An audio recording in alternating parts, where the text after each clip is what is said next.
¿Cómo están? Ya promediando el curso, hoy llegamos a la clase 9 de todas estas diferentes temáticas de carácter básicamente penal, pero también analizadas desde el punto de vista de los derechos humanos en función de las diferentes obligaciones que nuestro país ha ido adoptando al ratificar estos instrumentos y, como ya hemos mencionado varias veces, situar algunos de ellos dentro del llamado bloque de constitucionalidad. En el día de hoy vamos a referirnos a la competencia federal para distinguirla de las distintas competencias que asumen las provincias en diferentes materias, entre ellas la penal. Antes de comenzar, vamos a comentar las preguntas que van a servir de guía. Siempre repetimos, orientadoras de la lectura y del material que previamente ha sido subido por los moderadores. La primera de ellas, cómo se determina la competencia federal.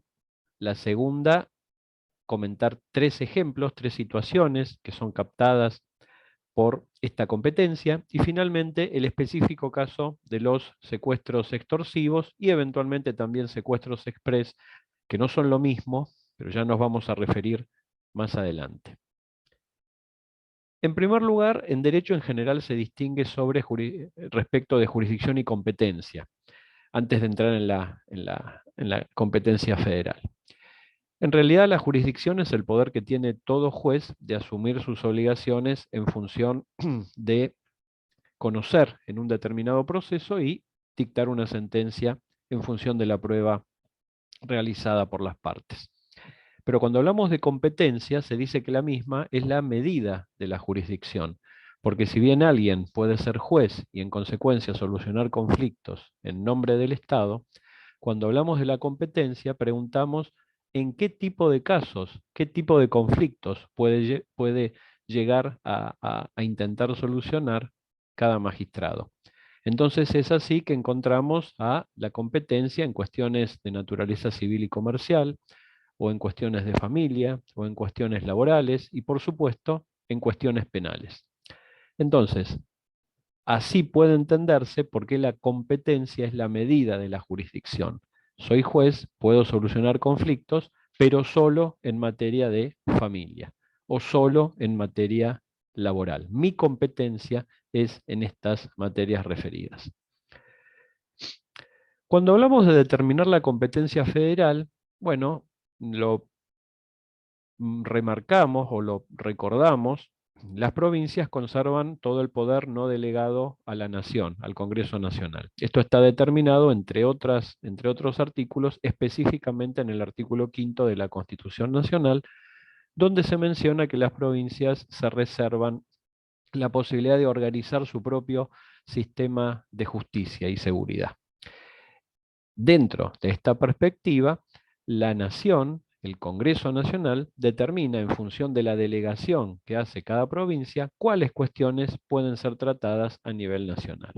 En consecuencia, la nación también organiza su propio sistema de justicia, al igual que las provincias, solo que la jurisdicción y la competencia van a ser más amplias, porque las provincias regulan lo interno, lo relativo a su territorio. En cambio, la nación, el Congreso de la Nación, determinará lo relativo al territorio ampliado de toda la República Argentina.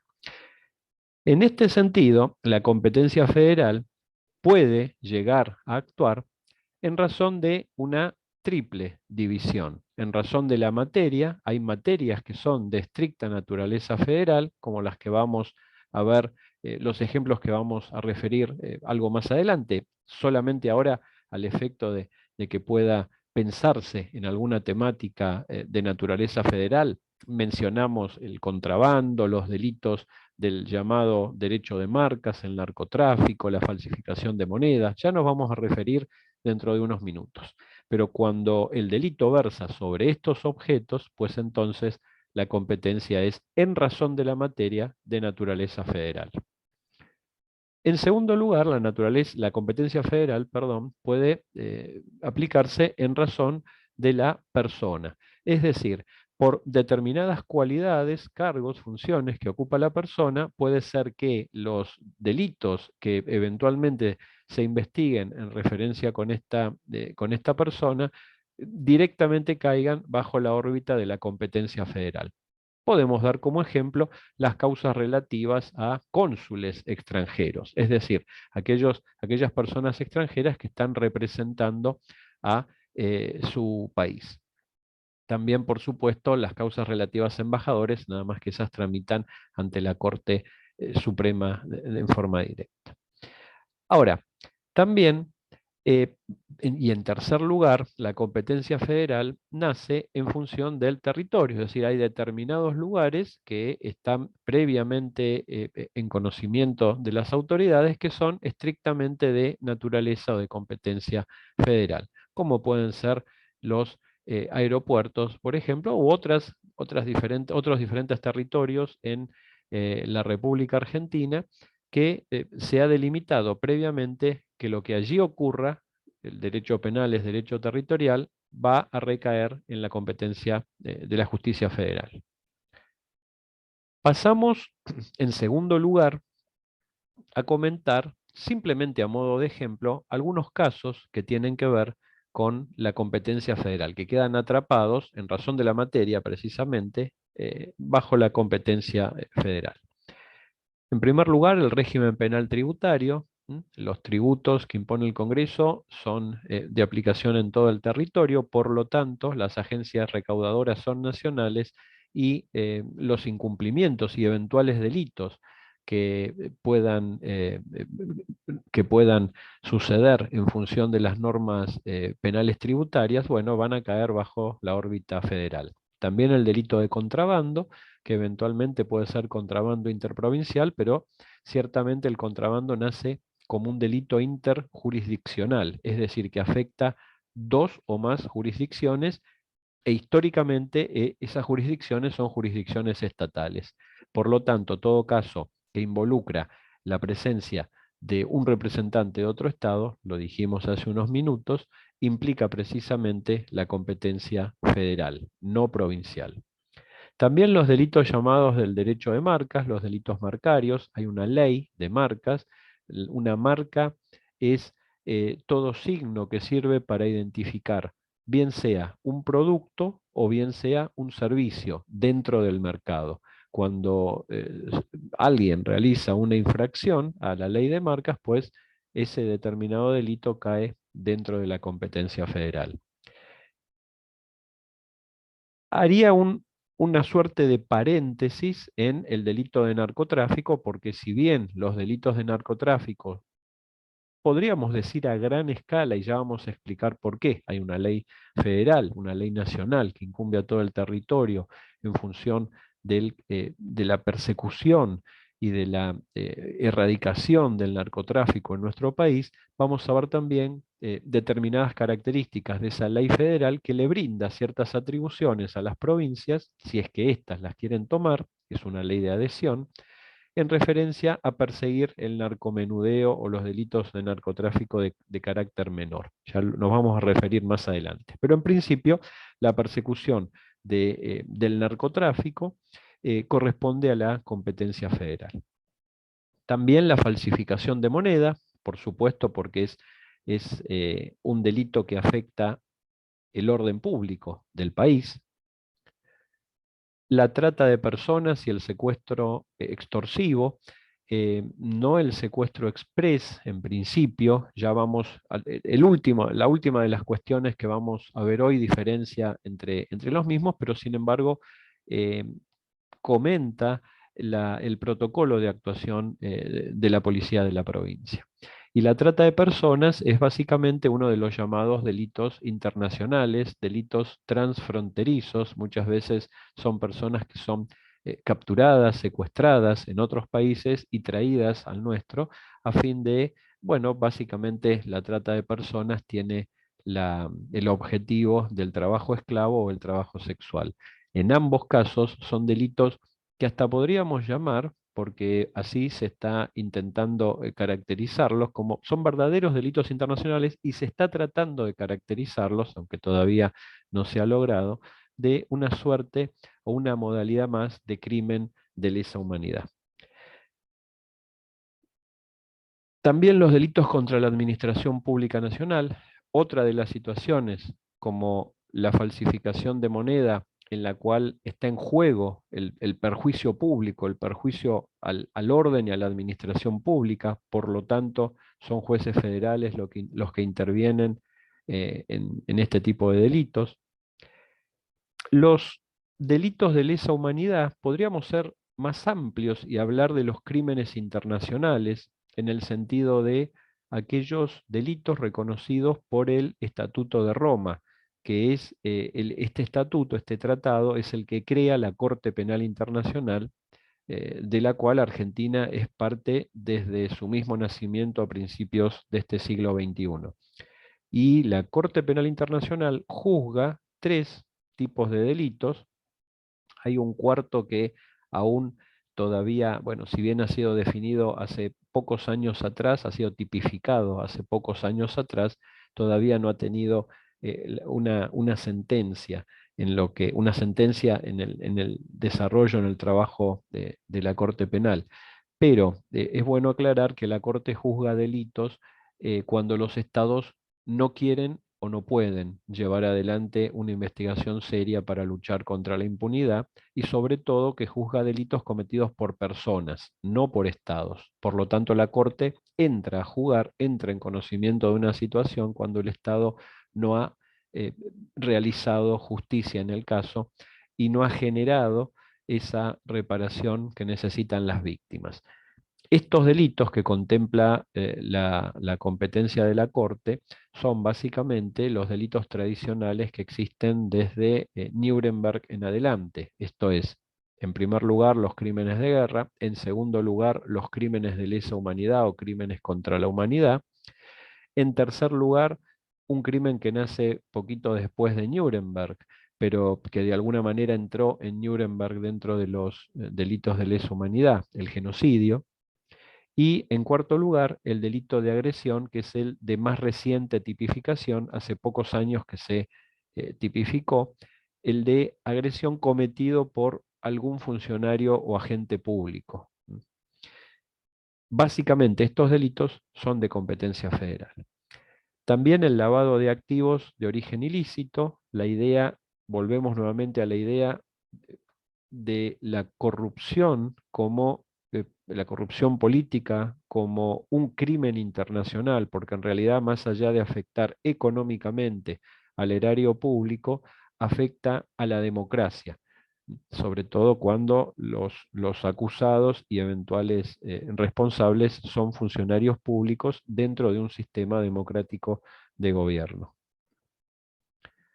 También los delitos contra el medio ambiente. Nuevamente acá tenemos la conexión, el nexo internacional, porque básicamente se habla, aunque hay otras normas, ¿no? Hay muchas normas sobre medio ambiente, las cuales Argentina ha ratificado, pero se habla de la Ley de Residuos Peligrosos, la Ley 24.051, que impone, es un tratado internacional que Argentina ha ratificado a través de ese número de ley, pero que impone obligaciones a los estados frente al resto de la comunidad internacional, porque cualquier acción de un estado que contamina o que degrada su propio ambiente está, en cierta forma, y de manera directa o indirecta, afectando al medio ambiente mundial. Por lo tanto, es una cuestión que incumbe a la responsabilidad de la República, y por eso en este caso también la competencia es federal.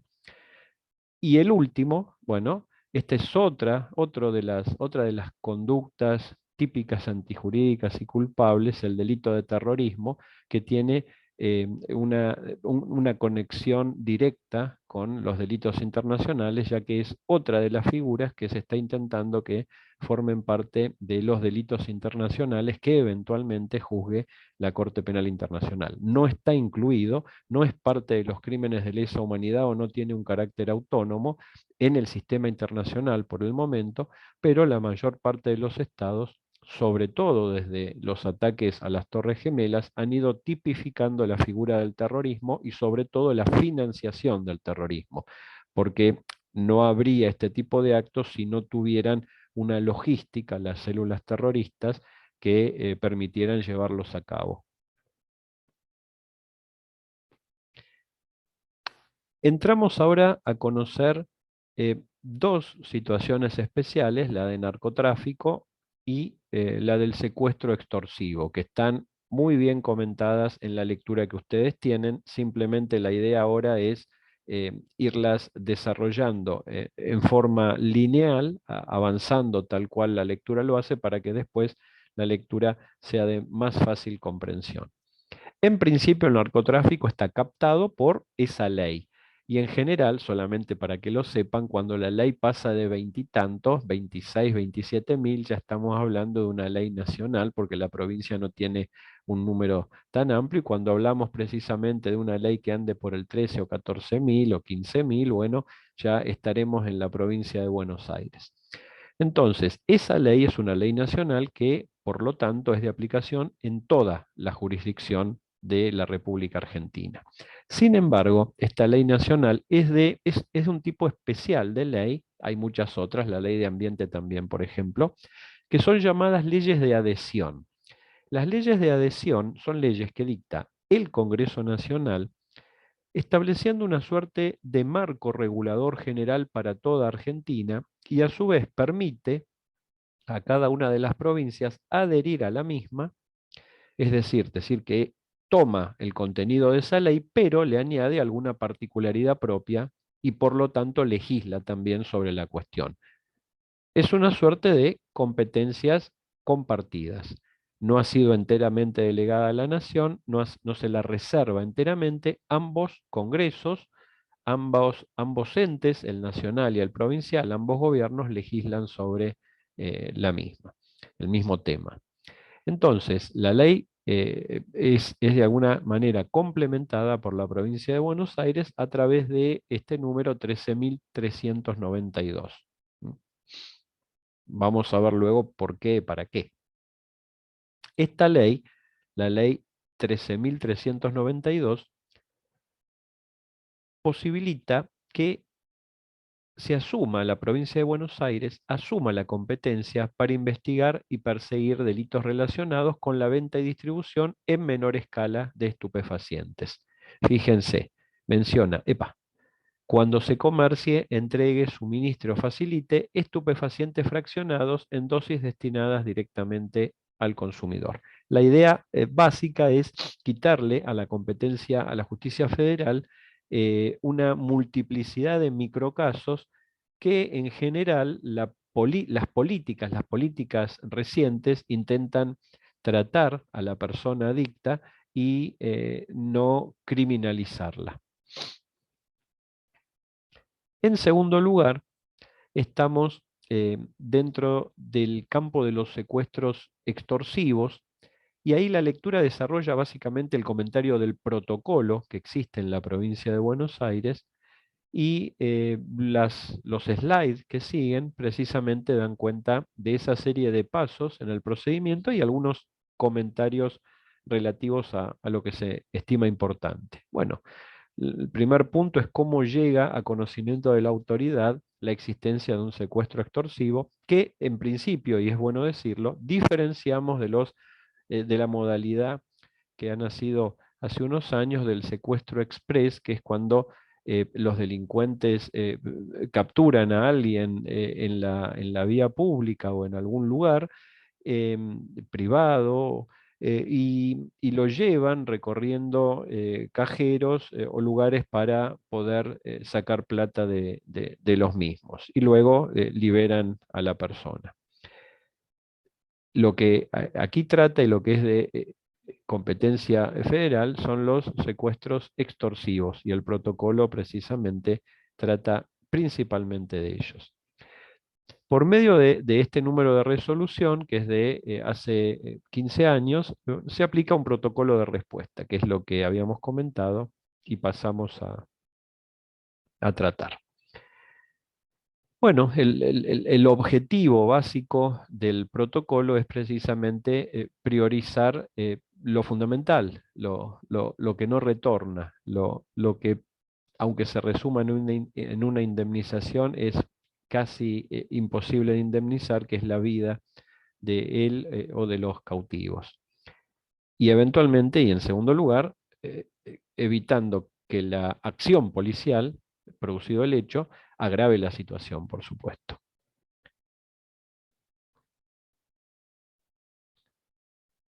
El protocolo habla de la responsabilidad de comando, ya que establece un comando unificado para tratar esa situación. La responsabilidad de comando existe en toda organización institucional, sobre todo en aquellas de carácter vertical, es decir, que tienen una suerte de autoridad jerárquica, en donde hay jerarquías bien específicas y donde cada subordinado dentro de esa jerarquía debe obedecer y no problematizar en ningún momento, de ninguna forma, la orden recibida. Entonces, esa idea de que el superior manda, el subordinado obedece y la responsabilidad es de quien ha dado la orden, es una idea que nace en el derecho militar, se traslada históricamente luego al resto de las fuerzas de seguridad interior, y también, y eso desde la Segunda Guerra Mundial, se traslada también al mando civil. Es decir, la responsabilidad de mando también existe dentro de un gobierno, por ejemplo, porque también hay una estructura en donde el superior dice algo y el subordinado, aquel funcionario que está dentro de la órbita del determinado ministerio, por ejemplo, pues debe obedecer, no puede estar problematizando o dando sus propios aportes a la orden recibida si es que no se le han pedido. Entonces, la responsabilidad de comando en el caso del secuestro extorsivo recae precisamente en la persona del director de la DDI. Luego habla de las acciones que puede llevar adelante y la policía de seguridad. Se debe comunicar la situación, trasladar al denunciante, no enviar personal policial uniformado al domicilio y abstenerse de realizar cualquier tipo de investigación. Esas son las acciones iniciales hasta que se sepa los pormenores de la situación.